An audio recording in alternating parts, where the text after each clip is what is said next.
HMPV কারণে মানুষের সরাসরি মৃত্যুর কথাটি সরাসরি বলা হচ্ছে না, এটির মৃত্যু হারও খুবই নেগলিজেবল।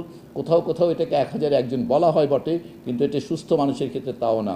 অতএব একজন মানুষের সার্বিক সুস্থতা, তার ইমিউন স্ট্যাটাস, তার অন্যান্য রোগের উপস্থিতি, এইগুলো নির্ধারণ করে এইচএমপিভি দিয়ে ওই মানুষটি আসলে কতখানি ঝুঁকির মধ্যে আক্রান্ত হবে। তো আমরা কিন্তু এই যেহেতু ভাইরাসটি বিস্তার ঘটছে আশেপাশের দেশগুলোতে এবং বিশ্ব স্বাস্থ্য সংস্থার সুপারিশ অনুযায়ী কতগুলো সাধারণ স্বাস্থ্যবিধি মেনে চলার আমরা পরামর্শ দিতে চাই, এটা কোনো নির্দেশনা নয়। আসলে খুবই ভালো হয় যদি এই সময়কালে যখন কেউ অসুস্থ থাকবেন তিনি যদি জনসমষ্টিকে বেশি জনগণের মানুষের মধ্যে না আসেন, সাধারণ মানুষও যখন নাকি অনেক মানুষের মধ্যে যাবেন তখন যদি উনি মাস্ক পরেন তাহলে, এবং যখন অসুস্থ বোধ করবেন উনি যেন ঘরে থাকেন। এই সাধারণ বিষয়গুলো মেনে চললে এটির বিস্তার কমবে, কিন্তু এটি নিয়ে কোনোভাবেই আতঙ্কিত হওয়ার প্রয়োজন নেই। এবং আমরা আমাদের মন্ত্রণালয়ের পক্ষ থেকে এই সাধারণ স্বাস্থ্যবিধি, এগুলো আসলে অন্যান্য দেশে রেসপিরেটরি এটিকেট বলে, এটা সাধারণভাবে মানারই কথা। আমরা সেটুকু যা স্মরণ করে দিতে চাই যে মানুষজনকে যে আতঙ্কিত না হয়ে আপনারা শুধুমাত্র অনেক মানুষের মধ্যে গেলে একটু মাস্ক পরবেন, অসুস্থ বোধ করলে ঘরে থাকবেন। কোনো রকম কোনো অ্যালার্ট শুধু বিশ্ব স্বাস্থ্য সংস্থা নয়, কোনো দেশ থেকে জারি হয়নি। অ্যালার্ট শব্দটা যদি বলি মানে কোনো সতর্কতা জারি করা হয়নি।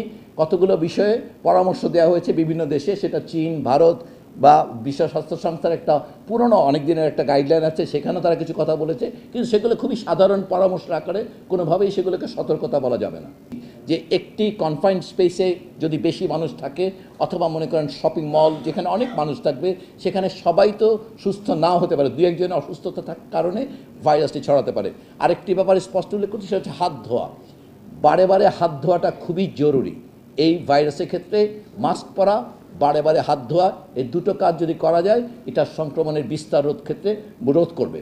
আপনারা জানেন যে কোনো ভাইরাস যখন সার্কুলেশন থাকে এটা প্রতিনিয়ত মিউটেশন হতে থাকে, এবং আপনারা জানেন কোভিড ভাইরাসও বহু পুরনো ভাইরাস ছিল, কিন্তু এই মিউটেশন আসলে একটা ইম্পর্টেন্ট ইস্যু, যেটা ঘটলে পরে কখনো কখনো এটা বেশি ক্ষতিকারক বা প্রাণঘাতী হয়ে উঠতে পারে।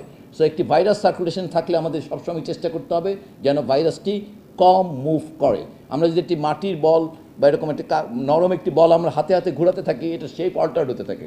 সেইটা একইভাবে এই ভাইরাসটি যখন সার্কুলেশনে ঘুরতে থাকবে এটা শেপ চেঞ্জ হতে থাকবে, এবং এই চেঞ্জের কারণে এটা কোনো এক সময় যদি এটা ভয়ঙ্কর হয়ে যায়, সেই ক্ষেত্রে আসলে আমাদের চেষ্টা করা দরকার যেন সার্কুলেশনটাই কম হয়। আমরা যত তাড়াতাড়ি সার্কুলেশন আটকাতে পারবো ততই তার প্রাণঘাতী হয়ে ওঠার সম্ভাবনা কম থাকবে।